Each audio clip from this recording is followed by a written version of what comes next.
C++ supports compound assignment operators that allow you to combine an assignment with an arithmetic operation.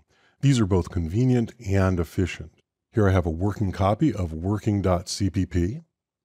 I'm going to go ahead and declare a couple of variables, and I'm going to assign to x the result of x plus y.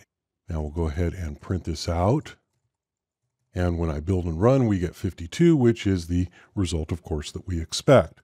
Now I want to walk you through what exactly happens when this assignment is made, and you'll understand a little bit more about why the compound assignment operators are important. When this addition operation happens, x is called with the addition operator and the parameter of y. A temporary object is created, and the value of x is copied into that temporary object, and then the value of y is added to the value in that temporary object, and then that temporary object is returned. And then the assignment operator is called on the object x, and that temporary result is then copied into the value of x.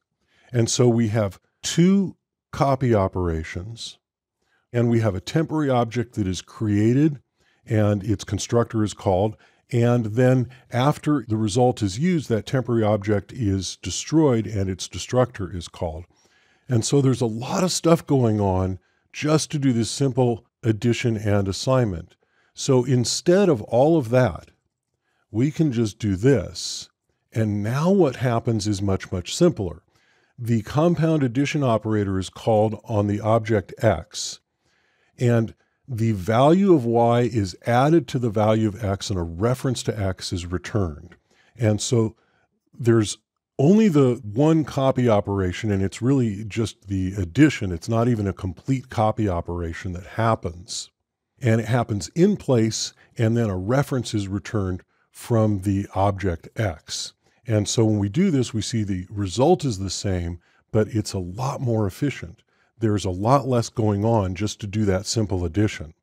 Let's take a look at an example here. I'm going to go ahead and I'm going to delete the working copy here and take this compound op.cpp, make a working copy of that, and we'll open it up.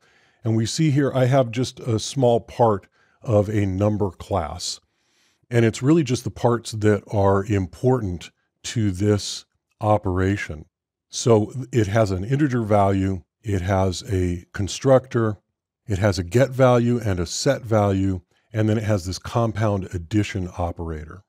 And here is the compound addition operator.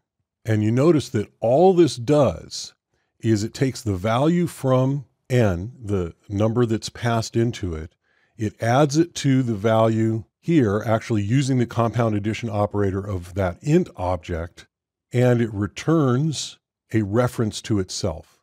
It's as simple as that. And so when we build this, why don't I just give this the same values as we were using before, and I'll build and run, you see that the value is exactly what we expect.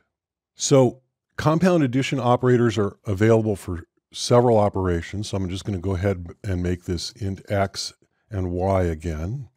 And I'm just going to show you these really quickly. We have addition, we have subtraction, the four main functions of arithmetic.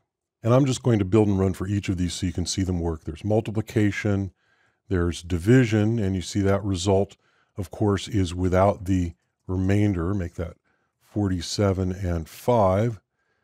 And we see that we have a positive value there now. And you can also use the modulo. And then there's bitwise operators for and for or, and for left and right shift. There's left shift and right shift. So these compound assignment operators are convenient, they're safe, and they're often, usually actually, more efficient than their common equivalents. Feel free to use them wherever you would use the equivalent expressions, and be aware of the distinctions.